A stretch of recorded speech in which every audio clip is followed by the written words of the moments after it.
welcome back to Davison Orchards, and here we are out in the orchard in early March, you know, we've had another interesting winter where we have had really a very mild winter, but with the exception of just a 2 or 3 day period back in January. So there's been a lot of talk about winter damage in grapes and even cherries, and so I just thought we'd tell you a little bit about what's going on at Davison Orchards. So of course the interesting thing, you know, I've been farming for over 40 years, and we've had cold winters and different situations over those years. But the last 3 years we have had very cold winter temperatures just for short periods of time. And so this has given us a lot of grief on our peaches in particular. So peaches, of all the tree fruits we grow, which is mostly peaches, pears, and apples, the peaches are the most sensitive to winter temperatures. And so, but just to give you a comparison, in my hand I have a small branch from a Honeycrisp tree, and the Honeycrisp are quite winter hardy. And so I just want to show you what it should look like under the bark of a healthy fruit tree. And if you take a slice of the bark, you'll see that the tissue is quite green, and that's what it should be like at this time of the year. Obviously the branch is still dormant, but under the bark where the cambium layer is, where the sap flow is going to happen as we warm up this spring, the tissue is green, and that is a sign of a healthy tree. We just looked at the Honeycrisp apple wood, and you saw what that was like. This is now peaches. These peach trees are 5 years old, and the peaches are more winter tender. But these buds, these little buds that you see here, that's where the flowers should be in the spring.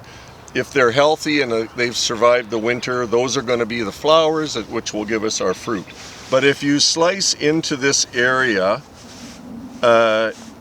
you can see that rather than being nice and green, that the woody tissue is very, very brown, and right even in the center of the bud, it's very brown. So this tissue is all dead. The temperatures leading up to the cold snap, like all through November and December, we had very mild temperatures, hardly even freezing, above freezing almost every day. And then suddenly we went from, you know, above freezing down to -30 in a matter of a few hours.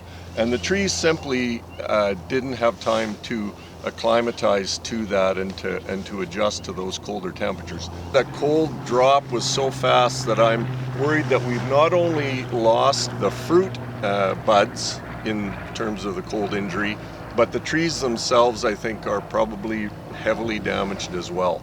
So this is now down into the older part of the tree, into what we would call the main scaffold part of the tree. And so if I'm just going to take my knife and slice in there, and so this tissue should be green, and you can see the browning even back into the main scaffold, and that's why I'm concerned about the health of the entire tree. I don't think we just have a problem where we've lost the fruit buds. I'm afraid these trees may be too damaged to recover. So farming is, you know, you learn to realize that you don't control everything, and we always are working with the parameters that the weather and the seasons give us. So, you know, we'll be managing this over the spring months, doing what we can to help the trees recover. And that is going to mean that we probably will start by pruning them back quite heavily. So if you have trees in your own yard, peach trees, you're wondering, you know, what should I do? Should I be pruning them? I would say don't prune them now. I would wait until we're well past any chance of really cold temperatures. So I would leave them until mid-April, and then go back, and if there's signs of life in your tree, the best thing you're going to be able to do is to prune it back quite heavily, like probably removing about 50% of the tree. You know, it's very much a privilege to farm and to be able to grow these crops, and we appreciate that you folks take a real serious interest in our farm and our farm family, and we appreciate your support, and really do appreciate the fact that you follow us on the newsletter and show an interest in what's happening on the farm. And if you've got other questions, please feel free to contact us, and we're really happy to try to keep you informed. Thank you.